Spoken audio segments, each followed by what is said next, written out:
안녕하세요. 오늘은 디모데전서 1장을 좀 깊이 들여다볼까 합니다. 네, 사도 바울이 디모데에게 보낸 편지의 시작 부분이죠. 맞아요.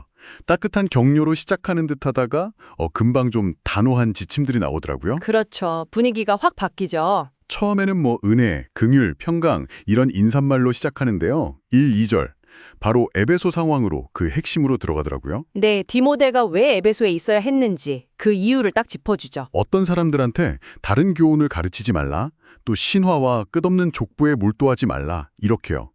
이게 왜 그렇게 문제였을까요? 그냥 좀 다른 생각 정도가 아닌 것 같은데요. 네, 맞습니다. 이게 그냥 의견 차이 수준이 아니고요. 여기서 다른 교훈이라는 건 신앙의 근본 자체를 흔드는 그런 가르침이에요. 아, 근본을요? 네. 그리고 신화와 끝없는 족복. 이런 이야기들은 겉보기엔 흥미로울 수 있겠죠. 그렇지만 바울은 이게 믿음 안에 있는 하나님의 경륜, 그러니까 하나님이 일하시는 그 구원의 계획을 이루는 데는 전혀 도움이 안 되고 오히려 쓸데없는 변론, 논쟁만 일으킨다고 딱 지적해요. 아, 본질과는 거리가 먼 그냥 말싸움만 부추긴다. 그렇죠. 영적 성장에 전혀 도움이 안 되는 그런 공허한 논쟁거리라는 거예요. 그럼 바울이 말하는 진짜 가르침, 참된 교훈의 목적은 뭔가요? 그건 아주 명확하게 제시합니다. 바로 청결한 마음과 선한 양심과 거짓 없는 믿음에서 나오는 사랑이에요. 이게 핵심이죠. 사랑이군요. 네, 그런데 이 거짓 교사들은 이 목적에서 완전히 벗어나서 그저 헛된 말만 늘어놓고 6절. 심지어 자기들이 뭘 말하는지도 제대로 모르면서 율법의 선생 노릇을 하려고 한다는 겁니다. 7절. 결국 신앙의 최종 목표, 그 열매는 사랑이어야 하는데 본질은 놓치고 그냥 지적인 이야기나 논쟁에만 빠져 있었던 거네요. 맞습니다. 그 편지 뒷부분에서도 비슷한 맥락으로 믿음과 착한 양심을 가지라 19절 이렇게 또 강조하잖아요. 이걸 보면 이 선한 양심이라는 게 정말 중요해 보여요. 아, 굉장히 중요하죠. 이걸 버리면 믿음에서 파선한다. 배가 난파된다고까지 하니까요. 19절, 20절. 이게 뭐랄까 신앙의 방향타 같은 걸까요? 오, 정확한 비유인데요.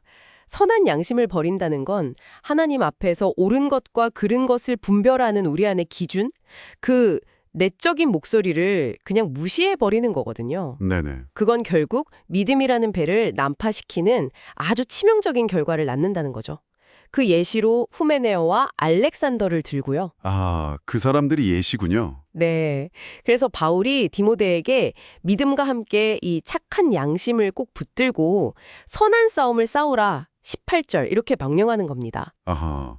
그런데 갑자기 또 율법 이야기가 나와요. 8-11절. 아마 그 거짓 교사들이 율법을 좀 잘못 가르치고 있었던 것 같은데 바울은 율법은 사람의 그것을 적법하게만 쓰면 선한 것이라고 말하거든요. 네, 맞아요. 이건 무슨 뜻이죠? 율법의 진짜 역할은 뭐고 또 누구를 위한 법인가요? 이게 또 중요한 전환점인데요.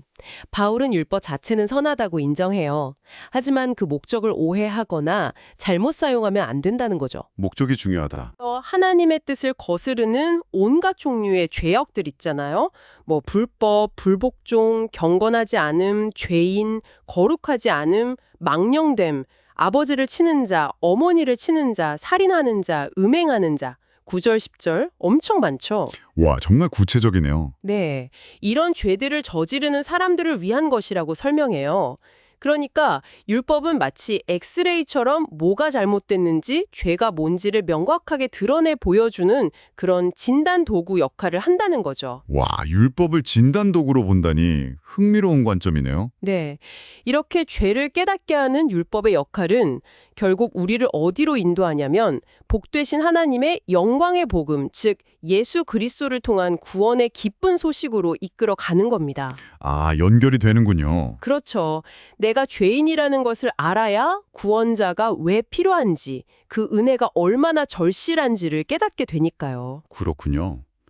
죄를 알아야 은혜를 안다. 그리고 나서는 바울이 자기 얘기를 해요. 이게 참 인상적인데 과거에 자신이 교회를 비방하고 박해하고 폭행했던 자 13절, 심지어 죄인 중에 내가 괴수 15절, 우두머리다 이런 엄청난 고백까지 하잖아요. 네, 그쵸. 보통은 좀 숨기고 싶을 법한 과거인데 왜 이렇게까지 자기를 낮추고 드러내는 걸까요? 바로 그게 바울 메시지의 어떻게 보면 가장 중요한 지점, 클라이맥스라고 할 수 있습니다. 아, 그래요? 네. 자신의 과거 죄가 얼마나 심각했는지를 막 강조하잖아요. 그럼으로써 역설적으로 자신에게 부어진 하나님의 긍휼 13, 16절 그리고 그 넘치는 은혜 14절이 얼마나 크고 놀라운지를 보여주는 거예요. 아, 대비를 통해서. 그렇죠. 그리고 이게 그냥 자기 개인 간증으로 끝나는 게 아니고요. 바울은 이게 후에 주를 믿어 영생 없는 자들에게 본이 되게 하려 하심 16절이라고 말해요. 본이 된다. 네. 그러니까 나 봐라. 나 같은 최악의 죄인도 하나님이 이렇게 구원해 주셨다. 그러니 누구든지 당신도 그리스도를 믿으면 구원받을 수 있다. 하나님의 은혜에서 제외될 사람은 아무도 없다.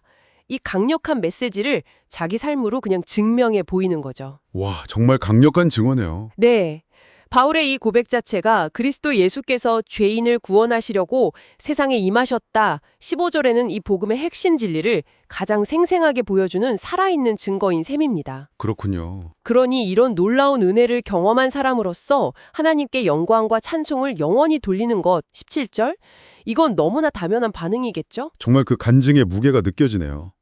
오늘 디모데전서 1장을 통해서 신앙의 핵심인 사랑, 믿음, 또 선한 양심을 굳게 지키고 또 본질을 흐리는 그런 헛된 논쟁들을 경계하라는 권면을 들었습니다. 네, 그리고 율법의 참된 목적도 확인했고요. 맞아요. 율법의 목적, 그리고 무엇보다 자신을 죄인의 우두머리라고까지 칭했던 그 바울마저 변화시킨 하나님의 정말 압도적인 은혜를 다시 한번 확인하게 되네요. 네, 바울은 신앙 성장에 도움이 안 되는 변론을 경계하라고 분명히 말했거든요. 그렇죠. 오늘 우리가 매일 접하는 수많은 정보나 주장들, 그 속에서 과연 무엇이 당신의 믿음을 굳건히 세우고 사랑을 실천하는 그 선한 싸움에 정말 힘을 주는 내용인지, 그리고 또 무엇이 어쩌면 바울 시대의 신어와 끝없는 족보처럼 그냥 공허한 논쟁이나 자기 생각 자랑에 불과한 건지 한번 스스로에게 질문을 던져보시는 것도 좋겠습니다.